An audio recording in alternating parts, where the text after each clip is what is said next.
Hey everyone, welcome back to my channel. It's been a minute since my last video. If you've been keeping up, you'll see that I usually release on a weekly-ish cadence.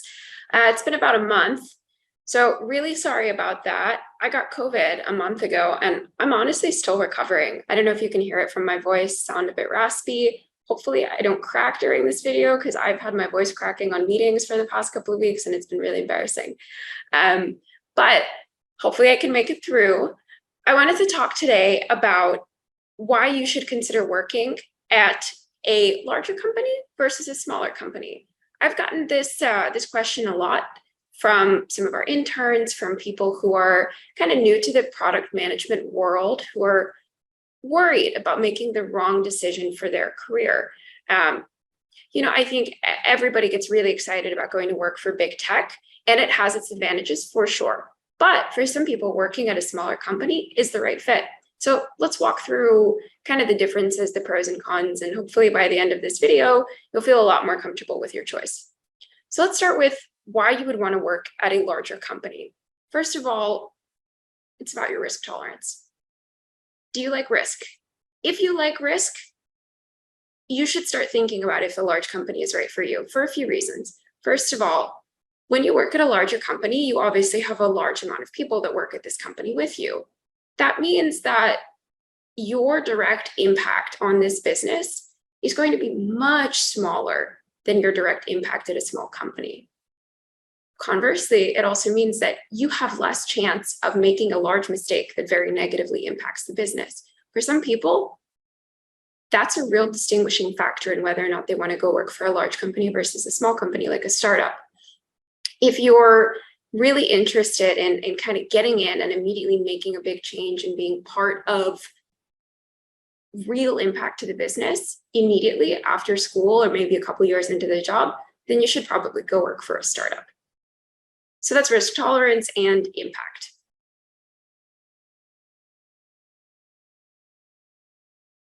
Let's talk about compensation.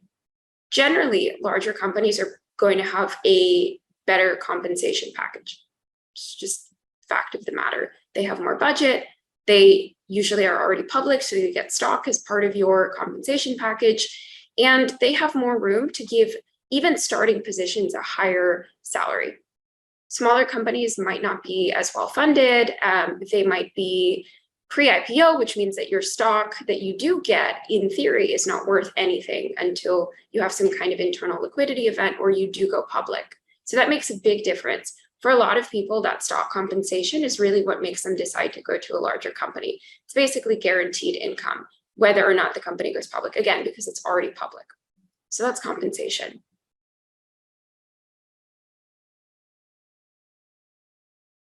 Now, let's talk about growth.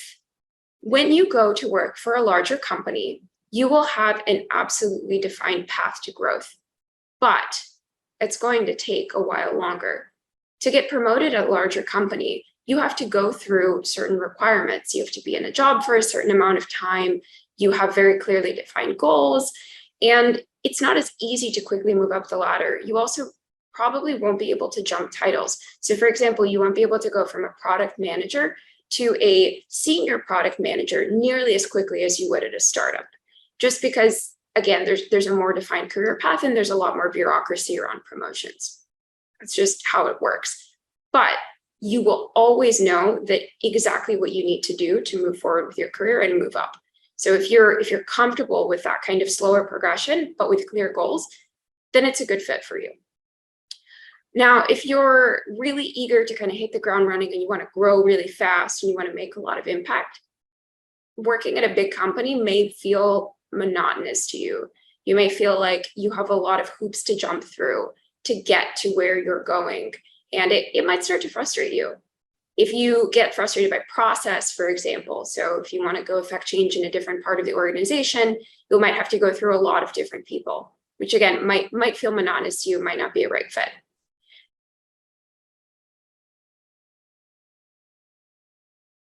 Now let's talk about these same things at a startup. So risk. The risk is a lot higher at a startup, obviously, because this is a company that's much smaller. It's pre-IPO usually. You don't know where this company is going to go. Is the product going to hit it off? Do you have a defined user base? Do you have a defined customer base? What's the competition look like? It's a lot of different factors here that determine the success of a smaller company. But if you're really interested in coming in and making a big impact immediately, this is a good fit for you. I'll give you an example at UiPath where I work. Our interns are already making impact on the business. Some of our work that goes into our product that goes to our customers was done by our interns, which you won't necessarily get to experience as much at a larger company. So that really goes back to scope. You will, by default, have a lot more scope as an engineer, as a product manager, really in any position if you go to a smaller company, because you have to wear a lot of hats. There's not as clearly defined of a hierarchy. There's a lot more kind of work that needs to be spread out amongst people. So you may find yourself doing things that aren't necessarily in your job description, but you will grow at an amazing speed. You will find yourself coming out of, let's say, 1 year of a startup feeling like you have 3 years of experience in the same role. So it's really beneficial from that perspective.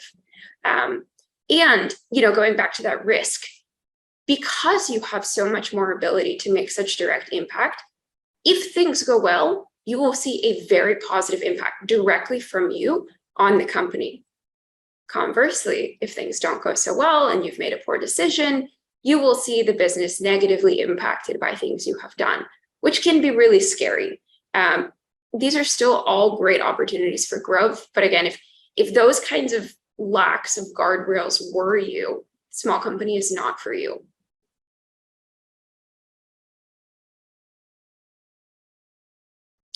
Moving on to compensation. As I mentioned, if you go to a pre-IPO company, it's kind of up in the air. You will have some equity, or you might not, depending on the time in the startup and your position. But whether or not that equity ever becomes worth something is a bet. So you are taking a bet and saying, I think that this startup will go public. And so this equity that I've given is going to some X in value, and this will be real hard cash. If it never goes public and there's never an internal liquidity event and it doesn't get bought and you leave the company before any of these things happen, it really depends on the conditions of your equity here, but likely it's not going to be worth anything. So it's a really big decision for you that you have to make. If you're just going for the money, then a small company probably isn't for you. I think it all really comes down to a question of, do you want to be a big fish in a small pond or a small fish in a big pond? When I phrase it this way, I think people have really found that it answers the question for them. Do you want to have a lot of scope in a smaller company with a lot of risk, but have direct impact on the business? Or do you want to be someone that contributes in a small way to a large business, but has little risk and can slowly grow to become a bigger and bigger fish over time? Actually, that takes us back to growth here. At a startup, you will find yourself potentially being promoted a lot faster. Sometimes you'll even get roles without having the experience behind them because people are willing to take a bet on you based on your qualifications or your abilities or something you've done at the company. For example, when I moved to product management at UiPath, I stepped into a senior role right away because that was what was open, even though I had no experience. And within 4 months, actually, I became the product owner, which was a pretty crazy thing to trust me with at the time. But the company felt like I was the right person to give this project to. And hopefully they feel like it's panned out. But the point being is that I'd never have gotten that kind of opportunity at a larger company. They would have brought, somebody way more senior in to take this role with me and just had me help them. So hopefully that kind of answers your question about, do you want to be at a larger company or a smaller company? And remember, just because you decide to go to one or the other right now does not lock you in for your future career path. If you go to, let's say, a small company and it's not for you, you could always leave. You don't have to stay at a job that's not working for you. And the same goes for a larger company. If you go to a larger company and you give it a shot and it's not working, you can leave too. So don't stress over these decisions. Nothing you do is going to lock you in for some future outcome. You always have the opportunity here to change and do what's right for you, and you will 100% benefit from either choice no matter where you go.